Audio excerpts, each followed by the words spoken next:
And hello everyone, another Lights and Gear video for which we have a new XTAR flashlight to talk about today. It's been, well, this may be actually the first XTAR flashlight that's ever come across my review desk. And the RC1 is their latest release with a CREE XP-G2 S2 LED. And this has a top lumen output of 450. Now, it only has two outputs. So for those that like a simple flashlight without a lot of bells and whistles, that's very easy to use, and really there's no learning curve to learning this at all, this may be the light for you. It just has low and high, and low is at a modest 60 lumens, and high is at 450. And they have a couple of nice little supplies within the package as we are looking at the box. Basically, it only runs on one size battery. An 18650 is what they recommend. They also list 18700, which is, you know, just a smidgen larger, but 18650 is more amply available, I imagine, and so that would be the battery of choice. As far as other types of batteries, that is all it can use, because its voltage range only goes up to 4, I believe. It doesn't go 4.2, I think, is the top running voltage, which means that you will not even be able to operate two disposable CR123s or two rechargeable 16340s. 16340s in the light, because of that limited voltage range. Normally a lot of these lights will go up to about 8 volts, so you could easily accommodate two of the other batteries up to 6 or above, but in this case it won't go, you know, it only goes up to 4.2, so you'll pretty much be limited to an 18650, but that's okay. Anyway, it is the RC1 Darkwalker, and here it is. It's not tiny, but it's not enormous. It's just under 6 inches long, about almost like 5 3/4 inches long or tall, whichever way you look at it. So it still will fit into most pockets, purses, pouches, etc. without too much difficulty. It does not have a pocket clip, but it does have a lanyard, which comes in a little package right here, as well as a spare O-ring. So you won't be able to clip it to anything unless you can muster something up yourself, but you can attach it via the lanyard. And here's the excuse me, here's the LED. It's an light orange peel in the reflector here, and there's the LED way down inside. Again, the CREE XP-G2 S2. It has quite a good range, actually, as they do note it at being over 200 meters as far as the throw goes, because this LED puts out a very a long and narrowish beam, if you will. It has a good amount of flood, but the inner spot on it is rather focused and quite narrow, so it does project quite a distance. The other thing they give you within the package is a battery, which is a nice added touch. And they give you the 2200 mAh XTAR battery, and here it is. Obviously you can run this on any 18650 of your choice, but if you want to run it on their battery, you certainly can as well. And this is this one. It's a high quality battery, 2200 mAh. Obviously not as large a tank, as it were, as if you were to get a 3400, but now you see the running time. Well, maybe it's not so important to get into this, but running time will be longer if you use a higher capacity battery. They're looking at, I believe it's just over an hour.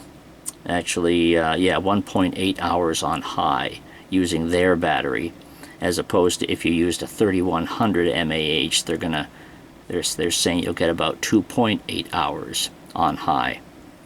So anyway, now the other thing about the light, which I haven't even embarked on yet, is the fact that it is rechargeable. You can recharge the battery inside the light. So let's unscrew the tail cap and show you that there's a spring in here. There's also one inside the tube, which means that this will take button top and flat top batteries. I did test a flat top in here. It worked just fine. So that's something to think about, or to know that you can use those as well. So there's your battery, and the only switch is on the bottom, tail cap switch. So I mentioned it's rechargeable, right? What you do is unscrew that, and there is your USB port right there, and it comes with the USB cable right here. And you can plug that obviously into anything that accepts USB, whether it be a computer or laptop or any such device, or you can use a compatible wall adapter and plug it in thusly. Since I don't have another device, I will use this, and I'll just show you briefly here how you would use the charger, the USB. Now I just put that other battery in there. Actually, I may have to switch that out because that battery is pretty fresh. And I just want to be able to show you when you plug it in what it does here. So anyway, let's see. Always want to make sure you get these right the first time, these little plugs. So plug that in. Now it's green, but that doesn't mean it's charging. It won't actually be charging until I hit the cap. Hit the cap and it turns red. So there it is, charging the battery. And it actually charges to 1A, or 1,000 milliamps, if you will. So that's a good, powerful, and quite fast charge. They say it'll take about, I think, a little over about 5 hours to charge a completely depleted 18650 battery in this. Even some of the chargers out there today, the night cores and so forth, will only typically charge to about 750 mAh. But this goes to 1,000, which is pretty good. So that doesn't take too long. So anyway, there you go. It's red, and that's what happens. But you got to clip the cap. You got to clip the switch first to actually ignite it, if you will. So as soon as I depress it, it turns back to green. Unplug that, and we'll get a little dose of the light here. Alright, and just show you briefly here how it actually works with the two modes. We don't have an extremely dark room here this time, but good enough to be able to see a beam with. And when you first turn it on, or when you always turn it on, it will be in low because there's really no memory to it. And what you can use it tactically by just clicking the cap like that, and that's really the only way to get to high. So if I tap it once, it'll be on low. If I tap it again, it'll be on high. As soon as you get to the mode you want, just click it and lock it, and then there you are in that mode. And 450 lumens is the top output on high. I think you can tell that this beam is very nice. It actually looks, the hotspot looks a little bit smaller to the eye than it does in the camera. So, and it just looks like it just looks like a piece of the sun from Earth, the actual hotspot to your naked eye. As I say, it's narrower than it is in the camera view here.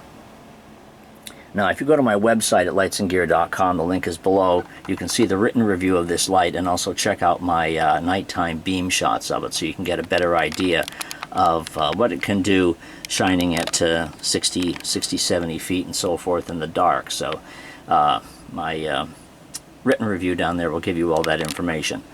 And that's pretty much what the light does. And again, if you wanted to get to low, you just turn it off and then turn it back on again, and as soon as you turn it on, it's automatically in that low mode.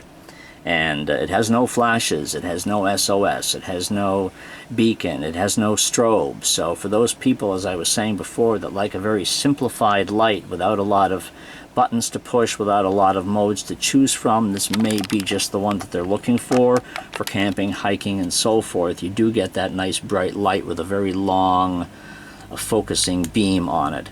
And again, you can recharge the battery inside the light, or of course take the battery out and use a standard charger. That's up to you.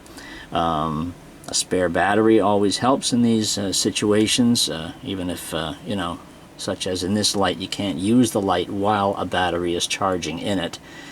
So obviously be aware of that. But the RC1 is it from XTAR. Very nice light. I think it has its uses in a lot of ways, and my website gives a link to purchase it, as well as a look at other flashlights, batteries, chargers, and so forth. And if you have any questions, let me know. Share this video, and we'll talk to you next time. Have a good day. Bye-bye.